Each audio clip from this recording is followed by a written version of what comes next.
Hello girls and guys, babies and बाबाज। आज के इस लेक्चर में हम जिस टॉपिक के ऊपर बात करने वाले हैं वो टेंसेस सीरीज का लास्ट वाला टॉपिक है, जिसमें हम फ्यूचर परफेक्ट कंटिन्यूअस टेंस को डिस्कस करेंगे। टेंसेस की सीरीज में इससे पहले हमने डिटेल वाइज एक एक टेंस को डिस्कस किया हुआ है, तो जिन्होंने नहीं देखी है लिंक आपको डिस्क्रिप्शन में मिल जाएगा, पहले उन वीडियोस को देख लीजिएगा। बाकी टेंसेस की तरह आज के इस लेक्चर में भी हम फ्यूचर परफेक्ट कंटिन्यूअस टेंस के यूजेस, स्ट्रक्चर और उस पर एग्जांपल्स करेंगे और इन वे में आप लोगों को कुछ सेंटेंसेस दे दूंगा जिस पर आप लोगों ने खुद से प्रैक्टिस करनी होगी। तो सबसे पहले अगर हम इसके पहचान के बारे में बात करें तो एक तो इसमें टाइम का जिक्र होगा। जिस तरीके से हमने पास्ट परफेक्ट कंटिन्यूअस और प्रेजेंट परफेक्ट कंटिन्यूअस टेंस के बारे में पढ़ा था, उर्दू या हिंदी के वो सेंटेंसेस जिसके आखिर में रहा होगा, रही होगी, रहे होंगे, रहा होगा ये आते होंगे और उसके साथ साथ हमारे पास टाइम का जिक्र भी होगा। इसीलिए इस टेंसेस में जो कि हमारे पास प्रेजेंट परफेक्ट कंटिन्यूअस या फिर पास्ट परफेक्ट कंटिन्यूअस या फिर फ्यूचर परफेक्ट कंटिन्यूअस टेंसेस होते हैं, तो टाइम से पहले उसमें फिर हम सिंस और फार का यूज़ करते हैं। इसको भी हमने डिटेल के साथ डिस्कस किया हुआ है कि आप लोगों ने फार का कहाँ पर यूज़ करना है और सिंस का कहाँ पर यूज़ करना है। जिस एक्टिविटी का स्टार्टिंग पॉइंट हमें मालूम होगा तो उससे पहले हमने सिंस का यूज़ करना है, जैसे कि सिंस 2005, सिंस मंडे, सिंस मार्च। तो जो चीज़ें हमें मालूम होगी नॉर्मली उससे पहले हम सिंस का यूज़ करते हैं, और जिनका एग्जैक्टली हमें नहीं पता होता तो उससे पहले हम फिर फॉर का यूज़ करते हैं। सपोज़ अगर हम ये कहें कि असलम 2 दिन से स्कूल जा रहा होगा, तो यहाँ पर हमने 2 दिन का जिक्र भी किया है और सेंटेंस के आखिर में रहा होगा आया है, जिससे हमें एग्जैक्टली ये पता चलता है कि ये फ्यूचर परफेक्ट कंटिन्यूअस टेंस का सेंटेंस है। इसकी सेंटेंस फॉर्मेशन कुछ इस तरीके से होगी कि अहमद 2 दिन से स्कूल जा रहा होगा। Ahmed will have been going to school for 2 days। अब इसके बेसिक स्ट्रक्चर को देख लीजिएगा।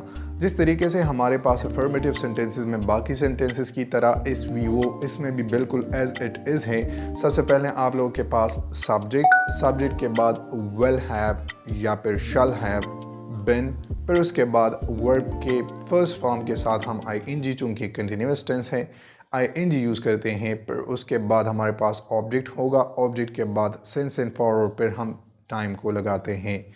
फॉर एग्जाम्पल, 2 दिन से बारिश बरस रही होगी। It will have been raining for 2 days। अब अगर नेगेटिव स्ट्रक्चर की बारे में बात की जाए तो नेगेटिव स्ट्रक्चर में एज इट इज़, जिस तरीके से बाकी टेंसेस के हेल्पिंग वर्ब में हम नॉट का इजाफा कर देते थे, जिससे वो सेंटेंसेस मनफी जुमलों में यानी कि नेगेटिव सेंटेंसेस में चेंज हो जाता था, उससे ये भी हमारे पास नेगेटिव में चेंज हो जाएंगे।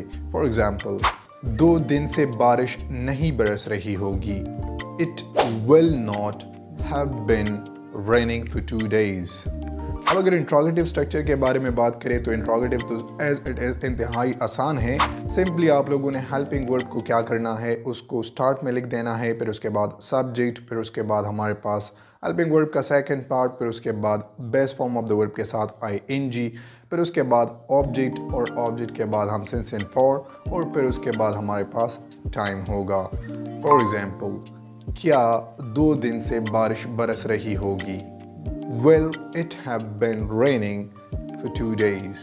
नेगेटिव इंट्रोगेटिव के स्ट्रक्चर को देख लीजिएगा। सिंपली आप लोगों ने यही इंट्रोगेटिव सेंटेंस में सब्जेक्ट के बाद नॉट का इजाफा कर देना है, तो जिससे ये सेंटेंस आप लोगों के पास नेगेटिव इंट्रोगेटिव में चेंज हो जाएंगे। फॉर एग्जाम्पल, क्या 2 दिन से बारिश नहीं बरस रही होगी। Will it not have been raining for 2 days? और लास्ट में क्वेश्चन मार्क।